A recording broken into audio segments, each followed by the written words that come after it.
Sawadee krap. Welcome to another Thailand News Today. It's the Thursday edition. We're down in Phuket. I'm down here to do a few stories over the next few days. Indeed, I was going to do today's news outside, but it suddenly got very overcast and a bit windy.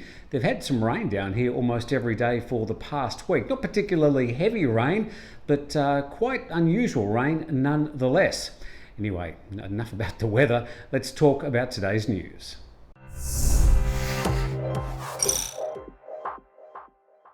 If you're in Pattaya, get out the coils and the bug repellent because there's been reports of an increase in Chikungunya fever.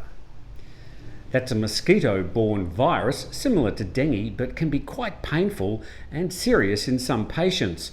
The city's mayor's ordering public health and environment staff to control the spread. He said the virus comes from bites from infected mosquitoes.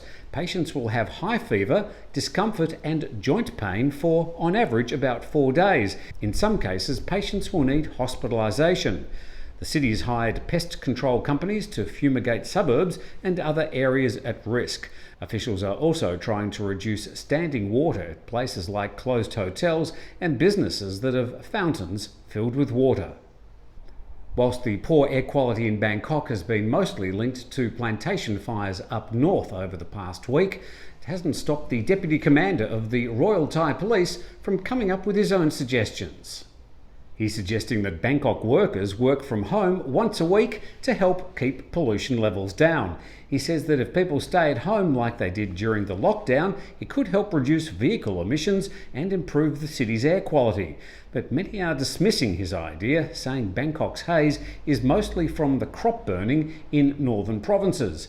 This week, the air pollutant PM2.5 reached what's considered unhealthy levels, exceeding the government's safe threshold of 50 micrograms per cubic metre, and exceeding it indeed by up to 4 times.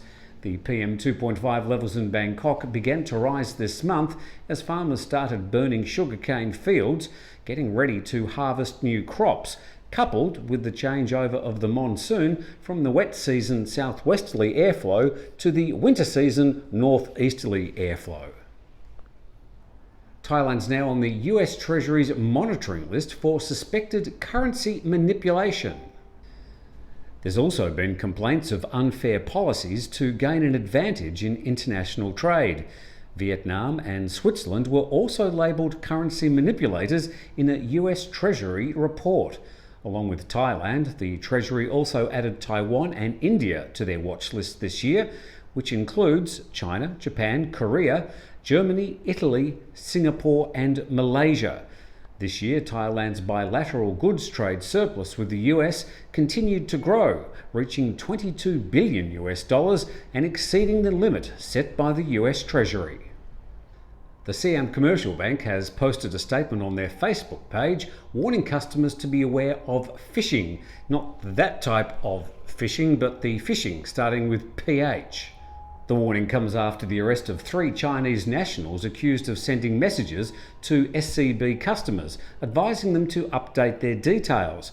Customers were then taken to a fake platform and asked to input their ID card number, phone number and an OTP code, among other details. The scammers then used the information provided to access the victims' accounts via the real SCB app, robbing millions of baht, which they then changed into cryptocurrency. SCB says customers should never provide personal data in this manner, adding that the bank would never request this information via a text message or social media messages. The CCSA met today to discuss how they're going to run New Year's Eve celebrations this year in the COVID era, suggesting they may have to be split into smaller events. Officials are considering a suggestion from PM Prayut Chan-o-cha that countdown gatherings be split into zones with numbers limited. The PM says he's concerned that large crowds would make it impossible to prevent a potential resurgence of COVID-19. Meanwhile, a January 15 music concert in the northern province of Pattaya has been cancelled, with the organiser saying he couldn't guarantee COVID-19 prevention measures could be implemented in the event of a huge crowd turning up. The Big Mountain Music Festival in the northeastern province of Nakhon Ratchasima at the weekend has also been cancelled. From next year, Bangkok's roads will be free of the ugly overhanging black cabling. Seems we've heard this before. The plan requires the reorganisation of communication lines in inner Bangkok, namely in Pattaya and Bang Rak districts, including Lang Suan Road at the top of Soi Saladang and Soi Convent. The minister says that the policy supports the goal of turning Bangkok into a smart metropolis and expects the project to be completed by August 2021. Well, despite those roads mentioned, there's a hell of a lot more of Bangkok to cover before we see the end of those overhead cables.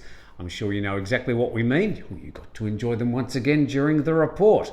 Anyway, that's all we have for Thailand News Today. Thank you very much for joining us once again. We're back again tomorrow with the last report for the week.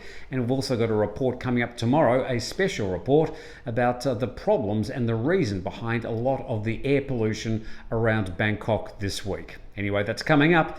We'll see you tomorrow.